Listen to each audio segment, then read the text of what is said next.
అంతర్జాతీయంగా భారత్ను పటిష్టపరిచేందుకు ప్రధాని మోదీ విశ్వ ప్రయత్నాలు చేస్తున్నారు. 4 రోజులు విదేశీ పర్యటనలో భాగంగా ప్రధాని నరేంద్ర మోడీ గురువారం బ్రిటన్ చేరుకున్నారు. లండన్ విమానాశ్రయంలో ప్రధాని మోడీకి ఘన స్వాగతం లభించింది. ప్రపంచ పురోగతికి బలమైన భారతదేశం, యూకే స్నేహం చాలా అవసరమని మోదీ అన్నారు. ఈ పర్యటన భారత్, యూకే దేశాల మధ్య ఆర్థిక భాగస్వామ్యాన్ని ముందుకు తీసుకెళ్లడంలో చాలా ఉపయోగపడుతుంది అని ప్రధాని అన్నారు. ప్రధాని మోడీ లండన్ పర్యటనలో యూకే ప్రధాని కౌంటర్ స్టార్మోర్ ద్వైపాక్షిక చర్చలు జరపనున్నారు.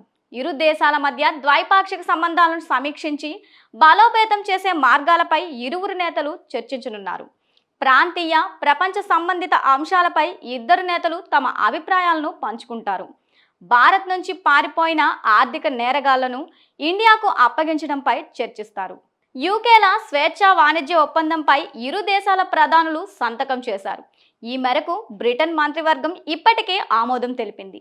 భారత్, యూకేల మధ్య ఈ వాణిజ్య ఒప్పందం కోసం జరిపిన చర్చలు ముగిసినట్లు ఇరు దేశాలు మే 6న ప్రకటించాయి. 2030 నాటికి ఈ రెండు ఆర్థిక వ్యవస్థల మధ్య వాణిజ్యాన్ని $120 బిలియన్ రెట్టింపు చేసేదిగా ఈ ఒప్పందం ఉంది.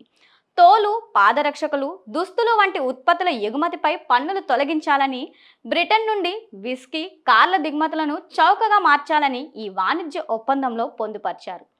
భారత్, యూకేలు ఈ ఒప్పందంలో వస్తువులు, సేవలు, ఆవిష్కరణ, మేధో సంపత్తి హక్కులు తదితర అంశాలను ప్రతిపాదించారు. 2024-25లో యూకేకి భారతదేశ ఎగుమతులు 12.6% పెరిగాయి.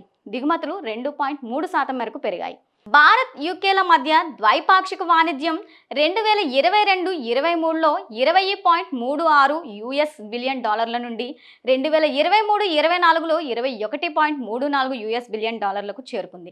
జూలై 25-26 తేదీల్లో మాల్దీవుల ప్రకటన కోసం వెళ్లే ముందు ప్రధాని మోదీ రాజు చార్లెస్ టూని కూడా కలిసే అవకాశం ఉంది. మొత్తం మీద ఇది ఇరు దేశాల మధ్య చారిత్రక ఒప్పందంగా నిలిచిపోనుంది.